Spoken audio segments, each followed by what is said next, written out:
வணக்கம். ஆகாஷ்வாணி புதுச்சேரி செய்தி சுருக்கம் வாசிப்பவர் சரவணகுமார்.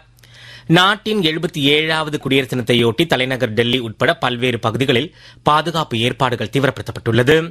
வருகின்ற 26ஆம் தேதி நாட்டின் 77வது குடியரசு தினம் கொண்டாடப்பட உள்ள நிலையில் அன்றைய தினம் டெல்லி கடமை பாதையில் நடைபெறும் நிகழ்ச்சியில் குடியரசுத் தலைவர் திருமதி திரௌபதி முர்மு பங்கேற்று பாதுகாப்பு படையினரின் அணிவகுப்பு மரியாதை ஏற்றுக்கொள்கிறார்.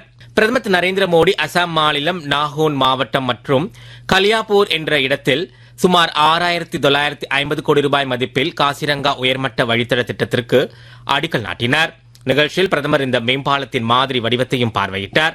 பிரதமர் திரு நரேந்திர மோடி இன்று மாலை மேற்கு வங்கத்தில் உள்ள ஹூக்ளி மாவட்டம் சிங்கூரில் 830 கோடி ரூபாய் மதிப்பிலான பல்வேறு வளத்திட்டங்களை தொடக்கி வைத்து வேறு பல திட்டங்களுக்கு அடிக்கல் நாட்டினார்.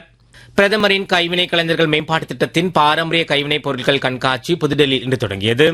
கைவினை கலைஞர்களின் தனித்துவமிக்க தயாரிப்புகளை காட்சிப்படுத்துவதற்கும் விற்பனை செய்வதற்கும் ஏதுவாக மத்திய அரசின் சிறு குறு மற்றும் நடுத்தர அமைச்சகம் சார்பில் இந்த கண்காட்சிக்கு ஏற்பாடு செய்யப்பட்டுள்ளது. இந்த கண்காட்சி இன்று முதல் வரும் 31ஆம் தேதி வரை நடைபெற உள்ளது. புதுச்சேரியில் தை அமாவாசையை முன்னிட்டு புதுச்சேரி கடற்கரை பகுதி மற்றும் திருக்காஞ்சி ஆற்றில் ஏராளமான பக்தர்கள் தங்களது முன்னோர்களுக்கு தர்ப்பணம் கொடுத்தனர். மேலும் புதுச்சேரி நகரப்பகுதியில் உள்ள கோவில்களில் இருந்து உற்சவர் சிலைகள் கடற்கரைக்கு ஊர்வலமாக எடுத்து வரப்பட்டு தீர்த்தவாரியம் நடைபெற்றது.